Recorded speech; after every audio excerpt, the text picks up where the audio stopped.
Pessoal, olha só, né? Aqui, ó, muito interessante aqui a leitura sobre introdução ao estudo da química. Eu considerei assim como uma sugestão para as pessoas que têm a dificuldade de entender química e querem se aprofundar em química, querem se especializar em química e querem entender química, porque isso aí foi por causa de pessoas que falaram que têm dificuldade de entender conteúdos de cada disciplina escolar, né? Então, por exemplo, essa pessoa quer entender química, quer entender tudo ali, os assuntos sobre massas e moléculas, cálculos estequiométricos, balanceamento de reações químicas, ou seja, a sugestão você tem que começar ali da raiz, mas é bem da raiz mesmo, né? Então essa aqui eu considerei isso aqui como se fosse uma raiz para você iniciar, para você começar a ter noção básica.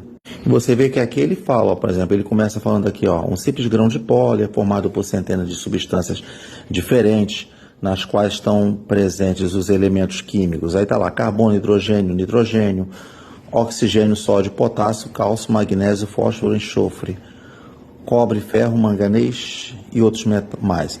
Tudo à nossa volta está relacionado com a química. Aí aqui está falando, ó, uma introdução que fala sobre a química, por que você estuda química. E aqui ele fala, materiais empregados na construção de casas, os medicamentos, em nosso dia a dia.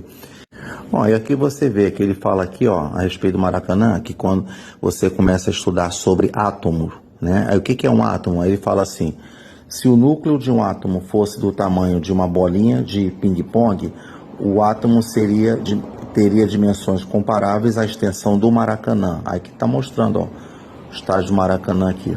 Então, o que está querendo dizer é o seguinte, aqui, ó, sobre átomo, por exemplo, seja uma barra de ferro, um pedaço de papel, um corpo orgânico. O corpo orgânico é tudo que tem vida. Aí eu botei todos os seres vivos, aí eu peguei o exemplo aqui da mão.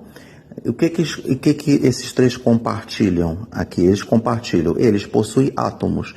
Então, se eu pegar um átomo aqui, ó, isso está querendo dizer, aqui ó, você tem um átomo, aqui você tem o núcleo, e onde tem as cargas positivas, os prótons e os nêutrons, né, que são cargas nulas. E em volta aqui do átomo, né, orbitam cargas elétricas, que é a eletrosfera, está aqui.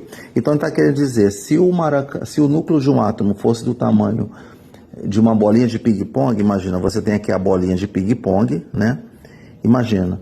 Então, se o núcleo de um átomo fosse do tamanho de uma bolinha de ping-pong, está falando aqui do núcleo, você vê só o núcleo aqui, né? Como é que seria o tamanho do átomo? Teria dimensões comparáveis ao Maracanã.